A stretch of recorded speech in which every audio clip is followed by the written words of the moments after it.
Hello, everyone. It is great to see you all here. Welcome, welcome, welcome. And this marks the occasion of our 10th vlog of the Hopenning team. I am Fran, and Marina is our guest tonight. And Marina will be talking about love, since this is the month of February. And she will be telling us about how she won the man lottery and finding love. So I am Fran, and I am a rapid transformational therapist, and I'm also a full-time teacher. I have been teaching for many, many years. Marina is a full-time rapid transformational therapist practitioner and life coach. She's got a background in music, and she is a trained opera singer who now sings with a big band. And so, Marina, it is so exciting to find out about how you won the love lottery. So go ahead and take it away. This is going to be an exciting personal story and personal help. Hopefully you'll help me as well as many others. Thank you, Fran. Yes, thank you for being here tonight or today. I'm really blessed to be in an absolute amazing relationship, but that was not always the case.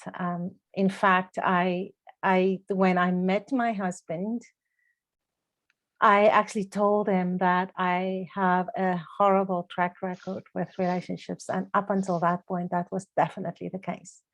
But just before I met him was also the turning point in my life. So in my life as a child, it's all about my emotions and what was the emotions that I had. I never felt that I was lovable. So when I grew up and I became dating age, that carried on. So I would look at relationships and I would go out with a guy and it would literally be 2 weeks when he would dump me. And that really, it hurt me so much. And all of that just made me believe again and again that, well, I am really not that lovable. So finally, I went into adulthood. I was an opera singer when opportunities came my way, but I still felt, again, 2 weeks, 2-week relationships, and then it's over. I had one relationship that was 9 months, and that was over, and that was the longest I've ever had. And then I met a guy in church, and there was a defining moment in my life, and I reflect on this today with a lot of inner analysis, thoughts about how things could have been different in my life if I was a person who actually had a better story that I believed. And the story in my head was that I was not good enough. So at the same time as meeting this guy, who was a very decent man, I was also offered a scholarship to go sing in Europe, in Italy. But I didn't feel I was good enough. And there was a defining moment, and I will never forget it. We were sitting next to a swimming pool in Pretoria, South Africa, when he asked me, what would you like to have for your life? And because I was not honest with myself, I did not have the courage to dream a dream for myself, to believe that I can achieve my dreams.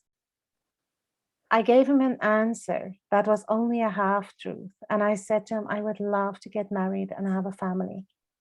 And even though that was not a lie, that was not the whole truth.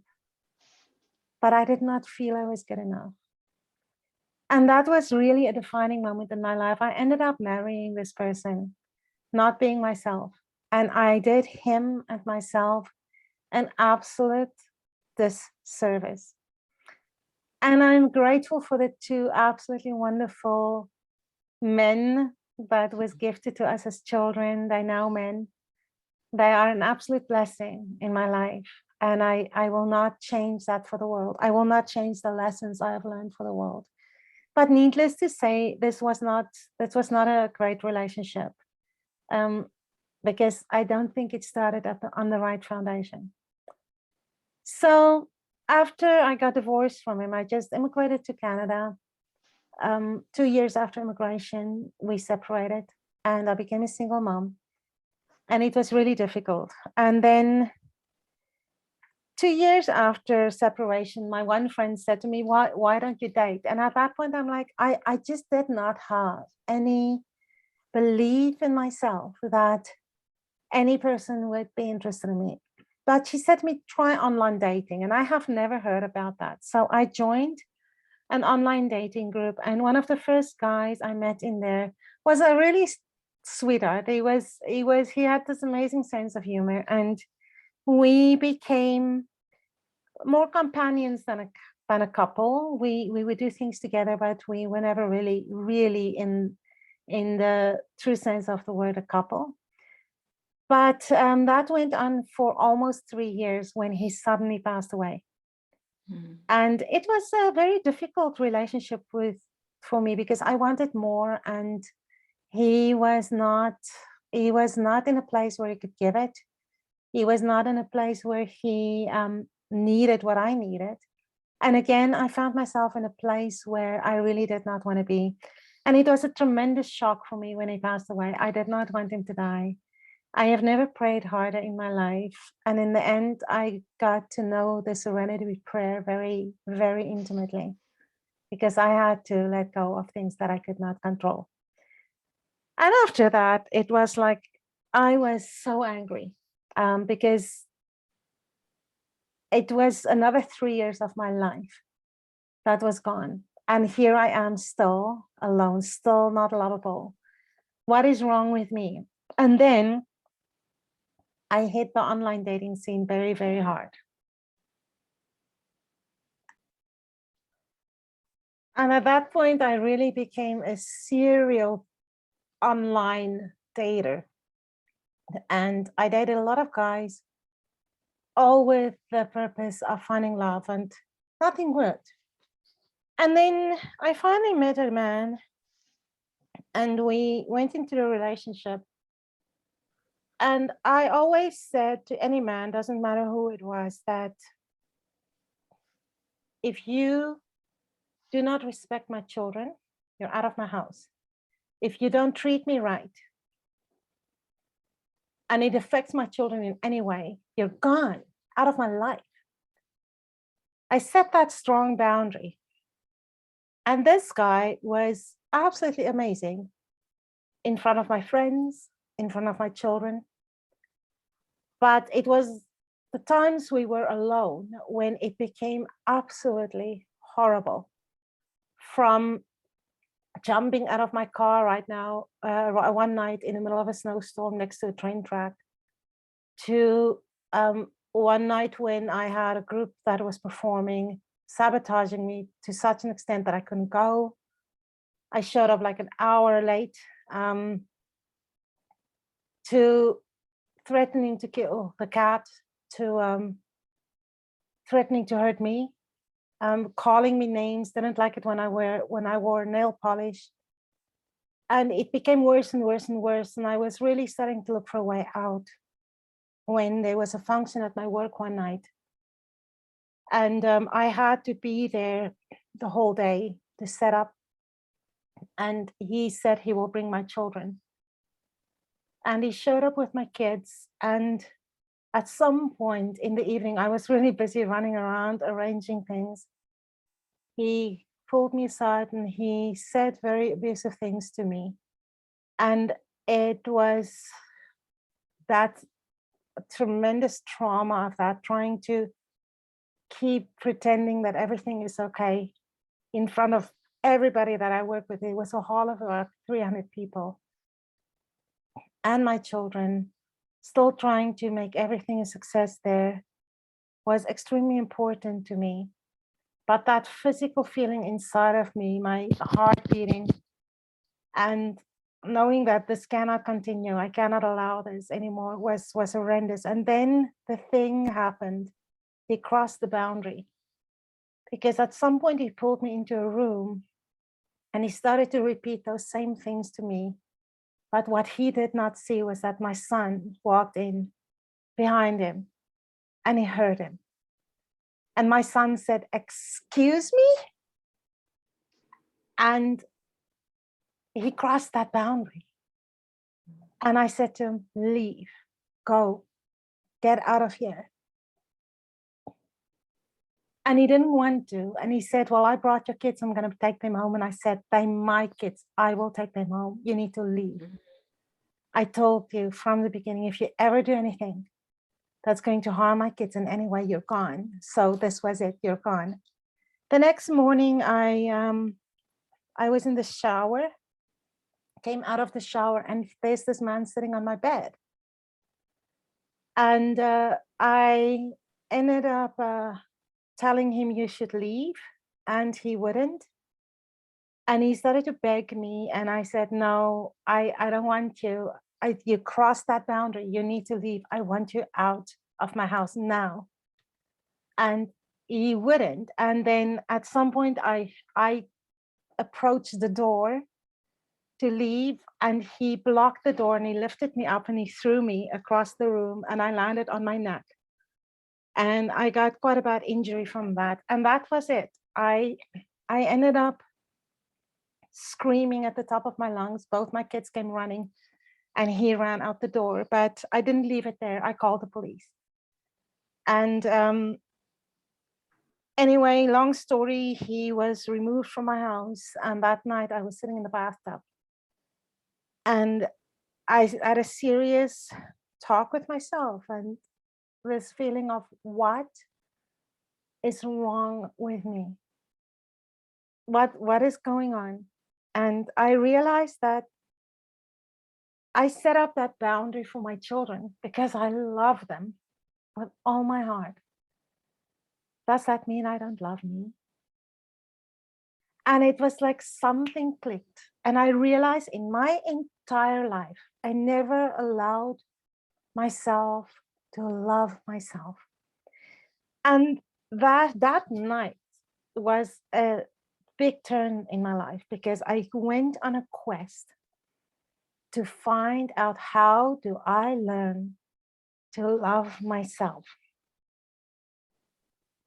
And the next day I started to make calls. It's interesting how people are sent on your path at the right time.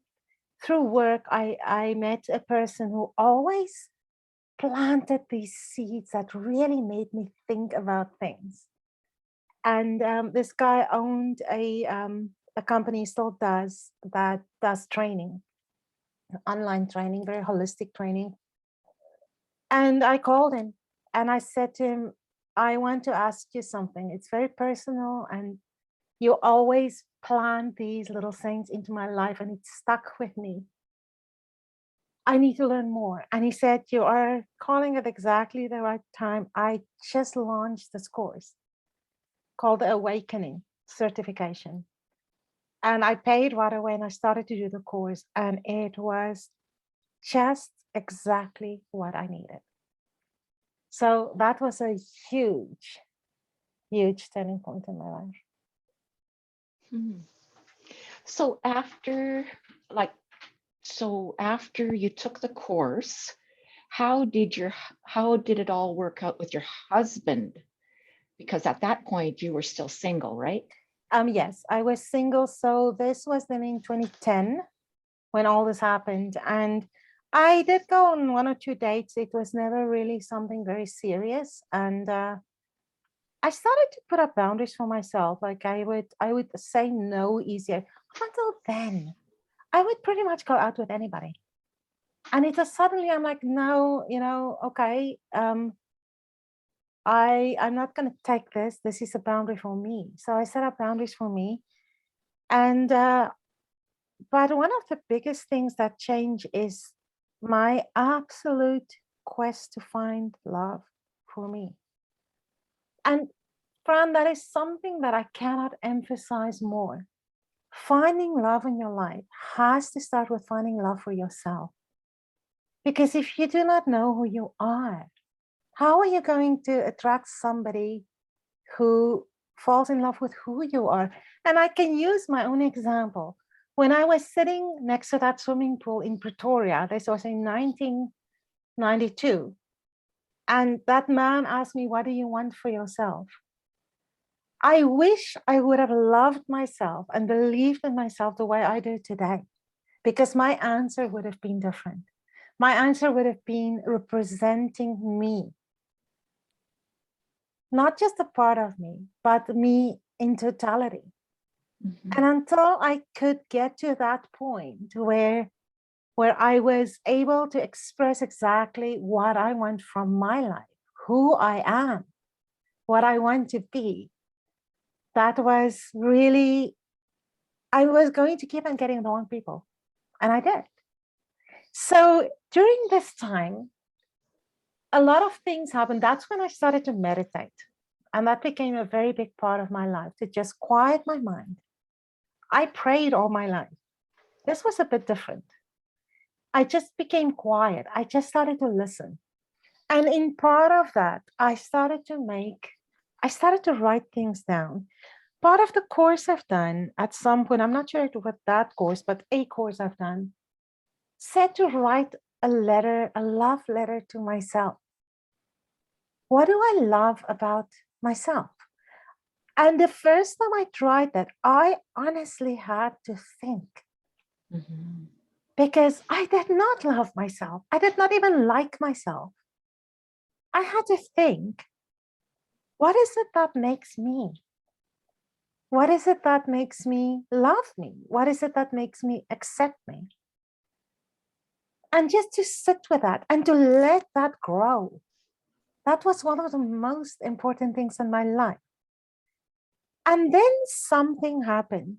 The moment I got that, the moment I spent more time in that, my life changed from always wanting something or somebody to be in my life. And I don't just mean in a relationship. I would, when my children had to go to their father, I would make a plan. What am I going to do this weekend? I would make a plan so that I'm never alone, whether it is going to the mountains with a friend or going to movies or doing this or that or singing or whatever it is. I was never alone with myself until then. For the first time, I could let my kids go and I could sit in my house all by myself and love it. Love my own company. I would go on long walks with a smile on my face, just loving where I am in my life, starting to appreciate who I am. And then I started to journal a lot. I think I journaled all my life, but it's from 1988. That's not all my life, but a big part of my life. I started to write things down and it started to grow. I would write these affirmations. So what changed for me then was that I knew at that moment that if I don't get a man or a relationship in my life, I would be okay. Mhm. I am okay. For the first time in my life, I realized that I don't need somebody to complete me. I am okay. I am complete. And I liked me. And I learned to love me. And I would write this down. I would write down what I love about me, like almost a gratitude kind of journal. And then somebody once said, write it in a way as if you're writing your own obituary. Mhm. And I did. And it's as if I saw myself for the very first time in my life. I didn't see myself through a filter of a family that I never felt knew me. So the interesting thing is, around the time when I called the police, I've already met my husband. Hmm. But for 2 years, we were just friends. I met him at sporting events. Our children were friends. I would meet him at sporting events, and we would spend a lot of times next to, whether it was the rugby field or the wrestling or whatever sport it was, and just get to know each other, just chat, just friends. And so over time, we got closer, and it was 2 years later when something else happened. So that led up to that. At some point in this journey of loving myself, I had to be honest, and I had to say to myself, but I don't need a man the way I thought I needed a man before, or a relationship. I don't need that, but I would like it. And there's nothing wrong with it. And I had to admit that to myself. And then I learned that now that I know myself, why don't I start to determine what is it that I really would like in a man? And I started to make a list. And I had this affirmation that I said, and I made the list and I said, okay, this is what I would like in a man. And I had a long list. And I would put it under my pillow every night. Every night before I go to bed, I would read my list until it came to a point where I was just very familiar with my list. I didn't need to double check it. So Wayne and I are friends, and I thought he was an absolutely wonderful, great man. But I was still at that place where, nope, I'm not available, not interested, been there, done that, never doing that again. And I even teased because he one night said to me, why are you not dating? And I said to him, well, I do have a man in my bed, my cat, Dusty. And he laughed about that. And I don't know exactly when the change came, but when there was finally, I think he one day said something to me in a text message that made me think like, what is going on here? Like is there something going on that we need to chat about? And then he did that again. And I think it was after the third or fourth time he had this, just a hint in a message, that I finally said to him, okay, I think we need to chat. And then he told me that he's in love with me. And after months of not really looking at that list, I ran to the list. And guess what? He ticked every box. And when he said, let's do this, I jumped in with both feet because I had to trust me. And we've been together 10 years now. And it's wonderful. It's not perfect. We're human, but we have such a respect and a love for each other. When we finally started that relationship after 2 years of friendship, I felt that he knew me. I actually felt that he was one of the first people in my life who could truly see the true me. But I also think it's because I saw the true me. Mm-hmm. I could see it. I could know who it was. Who am I for the first Mm-hmm. time? So that person was available to be seen. It was not hidden anymore. Mm-hmm. So that's my story of love. I like the way you talk about journaling, meditating, listening. You wrote the love letter to yourself. There's something in 12-step programs, which is called the 4-step inventory. And in the 4-step inventory, you make a searching and fearless moral inventory of yourself. And when I did that for the first time, I couldn't do it. I could list the things that were bad about myself, but in a 4-step moral inventory, you have to do both. You have to list the good stuff and the bad stuff. So I was really good at listing the bad stuff, but the good stuff, it took a long, long time. And after you make your 4-step inventory, after you write it down, you have to share it with someone. And that is really a difficult thing to say to someone. These are the things that are, that I have a problem with myself. Like, I tend to do this, and I don't always follow. So, there's a bunch of things, and then to say the things that you love about yourself, it's a very difficult thing. And yet it's very freeing too. It's one of the most important things in a 12-step program is to do that, because the person on the receiving end always says, Fran, how could you say that about yourself? Or, Fran, you're way too hard on yourself. Fran, I'm so sorry that you felt that way for so long. And it's really healing in itself to be able to do that with a friend, to share that list with a friend. So I think that when you say that you wrote that love letter to yourself about all the things that you loved about yourself, for some people, it would be difficult to do that, especially depending on the background they were coming out of, right? Fran, that became, in a very big way, one of the biggest principles in my work as an RTT practitioner today, because I learned that if you want love, love yourself first.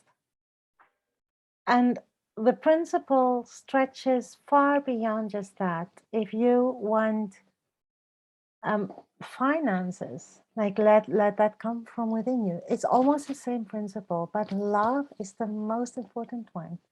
And I'm so glad that we're talking about that this month, because if you love yourself, I think a lot of times, if you get to that place where you really, really can function happily as a single person for the rest of your life, I think that's an absolute gift.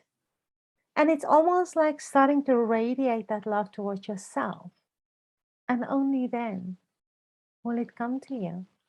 Mm-hmm. And so often, I think the majority of the time, we want love to come from somewhere to us. And so we talk a lot about the law of attraction. And I've said this before, but I somehow feel that there's a step that's missing. Before you can attract something, you have to become it. Because before you attract love, you have to become love. The Bible teaches us that love conquers all. Go to any religion on this planet. Love is the most important thing. And in everything that we do, it's about love. So in RTT specifically, teaching a person in the subconscious mind that they are lovable is exactly what this is about. So the way I use RTT today to help my clients, if they come to me and they say they want to find love, I help them to heal that underlying thought that come from somewhere in the childhood that told them that they're not lovable. Mm-hmm.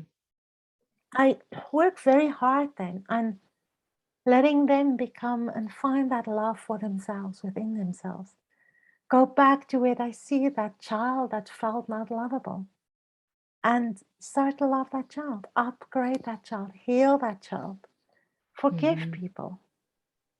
And then love yourself. Just be in that. Just be in that love. Learn to be in that love for yourself.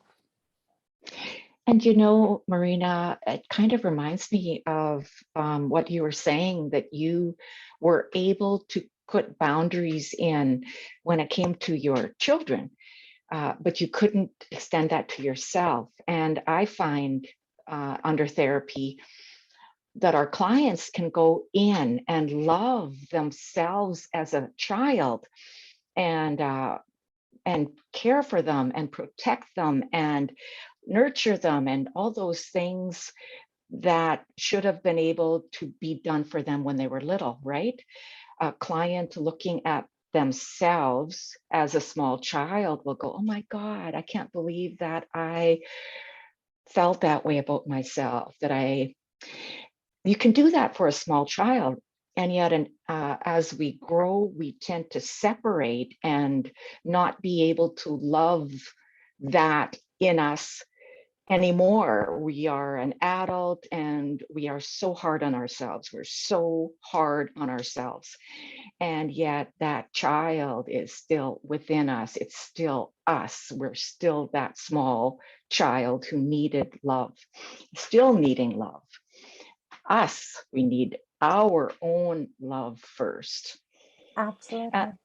Yeah. So I'm glad that you explained how RTT can help people. I mean, it really does. It's a transformation, isn't it?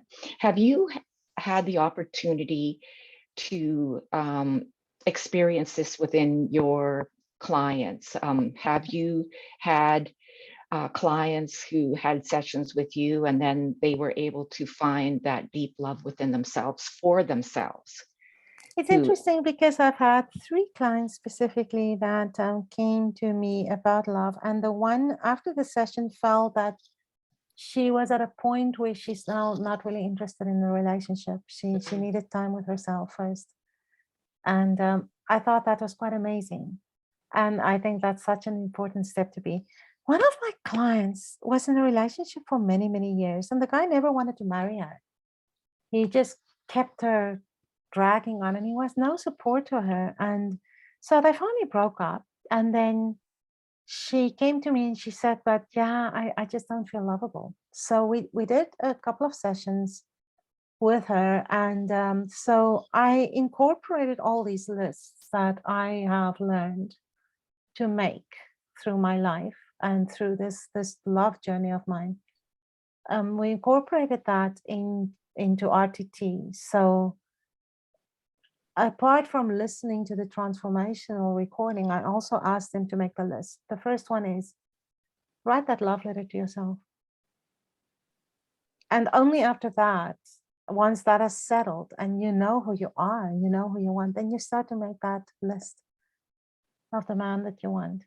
So the first lady, she made the list, and it was around 3 weeks later that she contacted me and she said that there's this person that connected with her online through not a dating site at all, through business, and he started to chat with her and he's quite involved.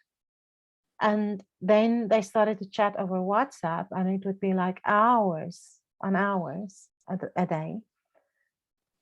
And then there was something that happened, and he volunteered to fly across the country to come and help her out with this thing. And she said, I just want to let you know that I'm not looking for a relationship. I'm if you think you're going to fly across the country to come and sleep with me or be in a relationship with me, don't. And he said, no, that's not why I'm coming. I learn from you. I want to help you. You're kind of a mentor to me. So no, that is not why I'm coming. And he came and there was really nothing. And he was a lovely man and he helped her a lot and he left. And then they kept on talking on internet, kept on chatting every day. And then one day he said to her, I want to ask you on an online date. I'm going to have dinner on my end of the country and you can have dinner on your end of the country. So they did. And then she went to her list. And guess what? So it wasn't long after that that she flew over to go to his part of the country. And he flew back to her and they went back and forth like this. And it was around summer last year that I woke up one morning with a picture in my inbox and she said, look what just happened. And so they are engaged. And I still frequently hear from her and she would tell me how amazing he is. Like, he helps her so much, and he's so involved with the kids, and so that is the first one. So I had another client who came to me a while back, and she also really wanted love, also broken marriage, and she really, really wanted love. And she had a lot of her stuff clued in already. She had a very good grasp of who she was, and a really deep love for herself, and just an absolute beautiful soul. So for her specifically, we did a couple of sessions, and the one was specifically on be ready, finding love, being love, attracting love from within. And she made the list. She slept with a list. Not long after, she got a new neighbor. Guess what? He ticked every box. So she recently sent me a testimonial that's on my website. And so to me, it's just that the two things that are important in this is, the first thing is to love yourself. And without that, if you don't do that, I cannot help yourself. And it's that analogy to me of the oxygen mask in the airplane. And somebody said to me last week, so you teach people to be selfish. And I always think of what Abraham Hicks said when she had the same accusation. In a way, yes. But in that oxygen mask kind of way. Because honestly, one of the motivations for me was, I would rather have been alone in my life than to ever be in a bad relationship again. So I needed to give that oxygen to myself first. I needed to give the love to myself first.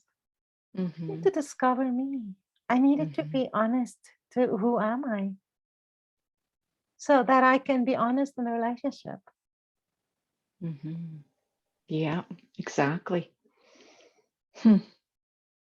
So in regards to learning about yourself, once you learned about yourself and what you really wanted, it makes it so much easier. It's like, okay, you've got a list. And I had a list as well, many, many years ago. I decided after my marriage was over that I also was going to have a list. And so I did 50 things. And so, of course, the top 15 were the most important, but it was like 50, the list of 50. And over the years, my list changed. Things juggled around as I matured in who I was and what I learned about myself. The list changed. And at one point I said to God, I don't want a relationship until I am emotionally ready for it. And I guess I'm still being prepared. I guess God is still preparing me for that, which is great because I have a very good life as well. And I'm really grateful though, from way back then, that I did have a list, because it was no longer, was I going to be good enough for somebody? It was, are they good enough for me? Right. Yeah. And to have that mindset rather than do everything possible to make me the one that they pick out of the lineup, right? It was no longer about that. So another focus for me, I actually posted this yesterday in our Hopenning group on Facebook. And this quote says that if you focus on hurt, you will continue to suffer. But if you will focus on the lesson, you will continue to grow. And I want to translate that a little bit into this. If you continue to focus on, oh, nobody's loving me, I'm not lovable, I'm alone, I don't want to die alone, I don't want to grow old alone, that's what you focus on. But if you start to focus on that love within you, I'm actually happy. I'm happy to be me. I'm happy to be alone. I can manage for the rest of my life. That will just absolutely let you grow in that direction. So to me, that's one of the most important concepts as well. Where do you put your focus? Yeah. Or if you really want love, are you focusing on the fact that you're actually not loved? Because if you feel that you're not loved, you're not loving yourself enough. Yeah. And I think as well, it's who you surround yourself with, right? Um, are we surrounding ourselves with people who nurture us to become more of who we actually are? Or are we surrounding ourselves with other women who are also single, that are also looking, that are on the hunt, right? Or where, I mean, I forget who said it, but it's quite profound. We become the average of the 5 people that we spend most of our time with. So who are we spending our time with? And do those people nurture you to become the best you, or are they pulling you down? And that's another thing that I think is important for anyone who wants to find love in their life. Okay. Yeah. Mhm. And that goes Well, for pretty much anything in life. If you look at the exactly. people around you, that's so important. Yeah. So do you have one last um, words of encouragement, words of wisdom that you can share with our viewers about finding love and winning their own man lottery? So I will first ask you that if you feel alone, if you feel lonely, if you feel that need for a relationship, and I even want to go as far as friendships. Not everybody feel the need for a romantic relationship. Start to write a love letter to yourself. Start to write one thing every day to yourself, even if it's I love myself. I like myself. Tomorrow, add to it. Read it to yourself every day. Take lipstick, write it on your mirror. See it every day. And then start to feel it. Do it so often that you start to feel it. And then expand it. What do you like about yourself? What do you love about yourself? Write it down. And then be grateful for it. Expand that into I am so grateful that I am blank, whatever it is you want to put in there.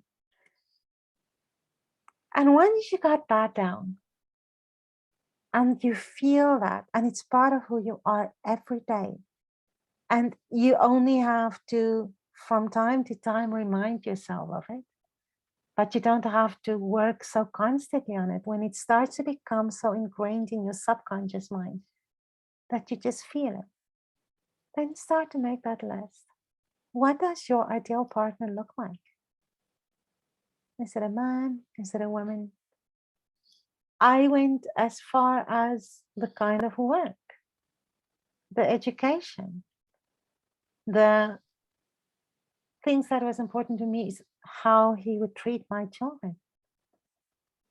But with my new boundaries, how is he treating me? I was not going to allow any of that other nonsense out of my life, in my life again. So it was very important to me. Then write that down and read it to yourself before you go to bed at night until you can memorize it. Sleep on it. So that the day that guy knock on your door or move in, or is it a business meeting with you, you recognize it. And it goes the other way also. If somebody else asks you out on a date and you think, okay, yeah, he may be, maybe, maybe not, I'm not sure. Go to your list. Did he make the list? And then you're okay. But if any of you feel that deep inside yourself, this goes much deeper. If you feel that there's a part of you that feels not lovable, I really invite you to connect with me in Fran, because that's what we do. That's where we can help you. We can help you go find why. Where did that message start in your life? We can help you change that message so that you can first feel love for yourself. You feel lovable. And so that's the three things that I can leave you with today, is how to love yourself, make that list, and make both those lists. Mhm. And if you need a little bit more help, we're here. Mhm. Yeah, perfect. Well, that sounds wonderful. So next week, I am taking a turn, Right. and since my forte is not how to find love in your life, um, my my forte is children. So I'm going to be speaking about how we can teach our children to love themselves.